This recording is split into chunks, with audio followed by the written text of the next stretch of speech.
കരുവന്നൂർ സഹകരണ ബാങ്ക് തട്ടിപ്പ് കേസിൽ CPM നേതാക്കൾക്കെതിരെയടക്കം അന്വേഷണം വേണമെന്ന് ഹൈക്കോടതി.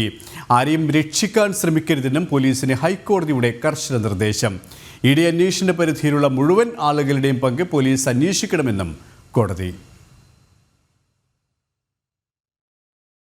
കരുവന്നൂർ സഹകരണ ബാങ്ക് കേന്ദ്രീകരിച്ച് നടന്ന കള്ളപ്പണ ഇടപാട് കേസ് ED കാര്യക്ഷമമായി അന്വേഷിക്കുന്നുണ്ടെന്ന വിലയിരുത്തലിന് പിന്നാലെയാണ് ഹൈക്കോടതി പോലീസ് അന്വേഷണം ഏതു വിധത്തിൽ കൂടിയാകണമെന്ന് നിലപാടെടുത്തത്. എൻഫോഴ്സ്മെന്റ് ഡയറക്ടറേറ്റിന്റെ അന്വേഷണ പരിധിയിലുള്ള മുഴുവൻ ആളുകളുടെയും പങ്ക് പോലീസ് അന്വേഷിക്കണം. CPM നേതാക്കൾക്കെതിരെയടക്കം അന്വേഷണം വേണം. ആരെയും രക്ഷിക്കാൻ ശ്രമിക്കരുതെന്നും ഹൈക്കോടതി പോലീസിന് മുന്നറിയിപ്പ് നൽകി. 3 മാസത്തിനുള്ളിൽ അന്തിമ റിപ്പോർട്ട് സമർപ്പിക്കണമെന്നും കോടതി നിർദ്ദേശിച്ചു. കരുവന്നൂർ സഹകരണ ബാങ്ക് തട്ടിപ്പ് കേസ് CBIക്ക് കൈമാറണമെന്നാവശ്യപ്പെട്ടുള്ള ഹർജിയിലാണ് അന്വേഷണ ഉദ്യോഗസ്ഥനെ വിളിച്ചു വരുത്തിക്കൊണ്ടുള്ള ഹൈക്കോടതിയുടെ നടപടി. കേസിന്റെ അന്വേഷണം CBIക്ക് കൈമാറേണ്ടി വരുമെന്ന് ഹൈക്കോടതി കഴിഞ്ഞ ദിവസം മുന്നറിയിപ്പ് നൽകിയിരുന്നു.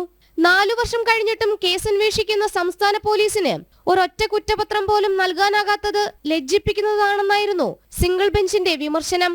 പോലീസിന്റെ അന്വേഷണം ഇഴഞ്ഞു നീങ്ങുന്നത് ED കേസിനെ ഇല്ലാതാക്കാനാണോ എന്നും വാദത്തിനിടെ ഹൈക്കോടതി ചോദ്യമുന്നയിച്ചിരുന്നു. ജനം, കൊച്ചി.